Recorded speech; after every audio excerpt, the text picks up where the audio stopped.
Issue 65. Sonic says that it was just wishful thinking of his to think Ixis had been defeated by the avalanche. Yeah, it was, to the point where he shouldn't have even thought it. Especially since everyone else survived it with no injuries, even though avalanches are supposed to be lethal. Ixis insists to Nate that he was the one wrong, because he was brought here by his robot. Nate calls him a liar, explaining that Ixis just used his elemental shapeshifting to stow away in Eddie's flame-throwing cyborg arm. Which, well, I guess it can melt through the snow here, so that's the non-violent reason for why it's there. I like how the Snowbot has an actual name. But with the word cyborg there, that's confusing since he was said to be a bot, not a Robian. Ixis' shapeshifting was the only reason he could get past the mystical defenses placed around Nate's home and to keep out beings like himself. How does it determine what's a being that deserves to be kept out? Would Merlin Prower count? He was a royal wizard too, but he's not really evil. Can't be just anyone with magic or Sonic and Tails to be kept out. And did they not notice the magic inside of the fire that was the fire form of Ixis? He should have been kept out anyways. Sonic and Tails get really quickly knocked unconscious by Ixis right as they decide to fight him. And Nate finally explains in his thoughts that what happened was that Ixis is sucking the oxygen molecules out of the air, suffocating them like Enerjack or that evil airbender. Wait, why'd they get so affected by it right away? Can't they hold their breath for one measly second? To try to save them, Nate throws a ring through a stained glass window, causing Ixis to chase it. Ixis is a really powerful wizard already, but he'll chase after one measly ring like a dog after a thrown bone. Fortunately, it turns out that the ring he threw was not something that would benefit Ixis, but instead a hologram that was able to be grabbed and thrown somehow. Nate reassuringly reminds them that the protective defenses against Ixis will keep him outside for now, and is finally able to introduce himself. Who introduces himself as Nathaniel? You'd think he'd want to go by Nate. He says that Sonic is too rash to be his father. Sonic says that all this time chasing Ixis, he was completely unaware that Ixis was looking for Nate. And then Sonic naturally asks Nate how he knows his father and Ixis because he's an overlander. I like how he was nice enough to say no offense after that, proving that he doesn't hate all humans. Nate then explains that he was once some random geophysician who headed an underground team of scientists in the overland city of Megapolis. From this panel, it looks like he was talking about working on a ring, but the text just says one deed. They were working on a viable alternative to fossil fuels, but he was worried that he should wait before testing. And his assistant, Robotnik, assured him that he had checked all of the calibrations. Unfortunately, something bad happened as a result of him following Robotnik's advice, and was arrested for negligence, endangering public lives, noise pollution, and so on and so forth. It's a shame they didn't blame Robotnik instead, who was really responsible. That could have prevented a lot. Since Nate hadn't caused any loss of life, his supposedly lighter punishment was that he'd be banished from Overland, and if he would survive his trek through the Badlands, which I still don't know what's so bad about them, he might be killed by the Mobians who come into conflict with his kind. What, do Overlanders think that all Mobians are murderous? Fortunately for Nate, King Acorn extended his hand to him in friendship. Then I promptly rolled my eyes at learning that because the Mobians are all hippies apparently, they are so fixated on the preservation of nature that their kingdom had remained in a pre-industrial state. And yet their medical technology is complete garbage, as Dr. Quack in his stasis tube had proven. Which is weird because there are countries in the world in pre-industrial state, and they're in the third world. The only reason they even have stuff like cell phones and medical technology is because other countries help them out, but the Overlanders don't seem like they do that for the Mobians. And again, the Echidnas weren't pre-industrial, so did they have technology that didn't endanger nature? It's just that the kingdom seemed to be better than that. Anyways, Nate had finally gotten peace, even being accepted as a member of the royal court. Then he resumed his work despite what happened last time, finally having the necessary components to safely complete his tests, a Chaos Emerald. That was the new clean air power source he'd been trying to perfect for years. Why did they need to perfect that? It's because of him that the Acorn Kingdom got the technological golden age and the city of Bototropolis was built. So that's why the kingdom seemed better than that. It's not pre-industrial anymore. Nate then explains that while there were 4 natural elements on Mobius, now there was a 5th one, the power ring. But I thought rings were always all over the place, a natural force of nature. How are they relevant, and how are they elements in their own right? They're just magic.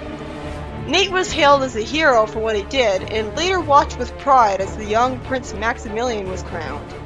Now the environmental ringmaker, he spent his time teaching people like Jules and his brother. Unfortunately, certain advisors of the king were threatened by his presence, I guess because he was a human. When one of them, Ixis the royal wizard, couldn't convince the young monarch of his alleged traitorous nature, he went to other allies. General Kodos was a huge racist against Overlanders, so it was easy to convince him. Ixis' plan was to control the already strained emotions of a lost contingent of Overlander ground troops. So he brainwashed them? Why the hell didn't he just brainwash the king instead of going through this overly convoluted plan? Or does it just mean that he manipulated them the normal way?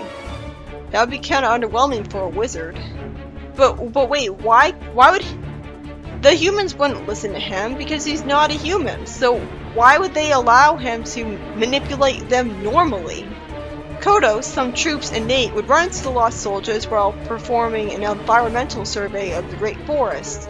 Naturally, the two groups started to war, just as Ixis had planned. The wounded Kodos lied to the king that it was Nate who revealed the location of the kingdom to the Overlanders. How the hell did they not know where the entire kingdom was? It's not exactly easy to miss. Whatever happens to satellites, Google Maps? You can't hide a kingdom. And I thought them taking forever to find Knothole was bad. At least that was a small village in a forest. And isn't one kingdom...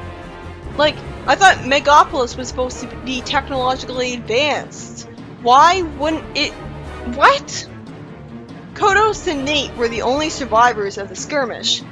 And while fortunately the king wasn't stupid enough to buy that Nate was responsible, Nate blamed himself for everything that had happened and exiled himself this time, having caused enough problems.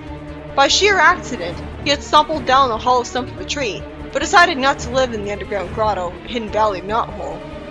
Which is pretty convenient, since maybe if he lived there, the freedom fighters wouldn't have decided to establish a base there. Or maybe they would have, and he would have been a freedom fighter, but then he wouldn't be here to fulfill his purpose. What he did do here was leave a memento. He decided that ring technology was too powerful a force, and people like Ixis would just exploit it for their own selfish purposes. You mean like villains would exploit anything else? That's no reason to throw it away. But yeah, he dropped the ring forge into a deep lake where no one would ever find it. Wait, is that the explanation for the lake rings? Huh, I like that they actually cared enough to explain that when they didn't even have to. It could have just been natural force of nature. Nate had trudged onwards for a long time until he finally reached where he is now, explaining that he had become so numb from the pain of his past that he hardly felt the cold temperatures. Among the Overlanders, there have been whispers of mutates that had been created as a result of the Days of Fury centuries ago, and he was certain that the abominable snow beast he found trapped under the avalanche was one of them. So, did the Days of Fury have a nuclear apocalypse or something? Or simply an overflow of magic altering DNA of people just to be a dick? By listening to his conscience and heart instead of following his promise to isolate himself, he saved the beasts and built a castle for them out of stone. Of course, he has to have a castle. And then he lived there until Ixis attacked earlier. How did Ixis even know where he lived? Sonic says that Nate is the answer to years worth of riddles. He is? Nate finally explains that the reason Ixis wanted him out wasn't just because he was a human, but because he feared that Nate's science would replace his magic. How stupid is he to think that? Doesn't he realize that ring technology was powered by magic? That's what rings are! You'd think Ixis would be more confident in magic, especially since magic and science practically work the same way in the comic anyway. Science is allowed to do whatever the plot demands. So they're so interchangeable that one doesn't have to replace the other. Nate explains that the reason Ixis is after him is because he's got a huge ring supply it's looking for. But isn't Ixis already ridiculously powerful? What difference would rings do? He can already shapeshift into 4 elements and live, brainwash people, possess people, and create illusions to the freedom fighters to trick the king. There is the catch that he needs to turn people into crystals to affect them with his magic though.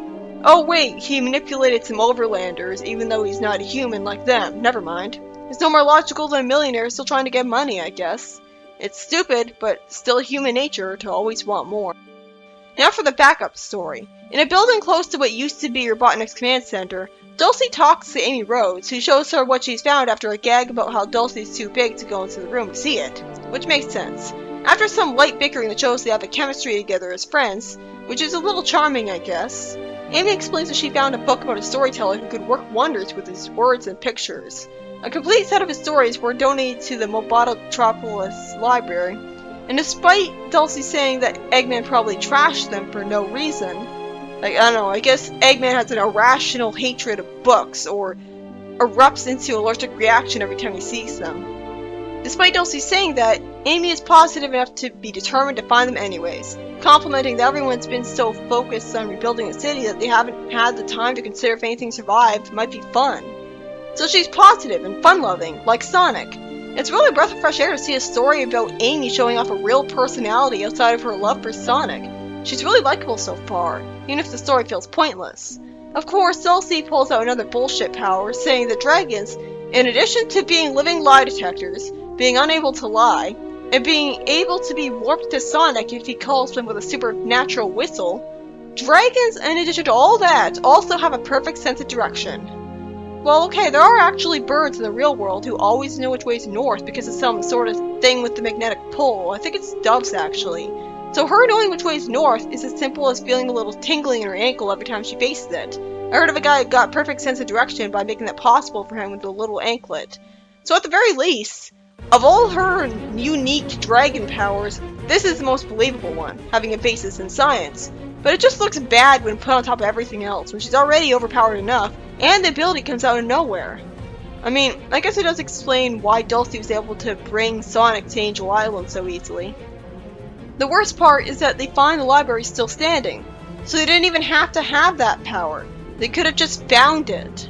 After Dulcie shows a cautious side, complaining that the library is in a rough section of town and not explaining why, they go into the library, and no, having Amy lampshade Eggman not holding a bonfire for all the books doesn't justify the plot hole. If anything, it makes me even more annoyed that they spotted it and didn't explain it. It is an interesting side of Amy, that she's a bookworm who reads tons of storybooks. It's good to flesh out her character like this. Unfortunately, she leaves because someone else is here. What's the problem? It's not illegal for them to be there, is it? At least they say that they'll tell the others what they found there so that they'll come back with them later. So the story doesn't feel completely pointless. And the issue ends with implying that the next one will finally give us an origin for Ix's Nagas. Well, unless they bother to explain why it's evil, I'm betting it won't do its job. The first story, by Carl Bullers, was about giving Nate a backstory. And you know, even though he's a side character, I really do appreciate how, in the comic, they even care enough to give the side characters you just met a full backstory, to even flesh out those characters. But I can see why it can get annoying if you only care about the game characters. It was interesting seeing the struggles of a human scientist from the Mobian Kingdom and how Robotnik factored into it. It was pretty creative, and it was pretty sympathetic too. I don't know why it left me feeling so empty at the end, because it was hardly pointless. It served to explain why Ixis was going after him in the first place. That's pretty important. Maybe it's that he's such a new character and they're already dedicating an issue to his life story, but I didn't mind when they did that with Tober. And the second story, by Ken Penders, also felt unimportant, but really it wasn't, because it did a lot to try and flesh Amy out as an actual character beyond a Sonic fangirl. It turns out that not only is she positive and upbeat, but she's also a bookworm, going wild over a bunch of storybooks in a library. It's nice to see a new side of her. Could have gone without Dulcie having yet another dragon power revealed out of nowhere that didn't need to exist though.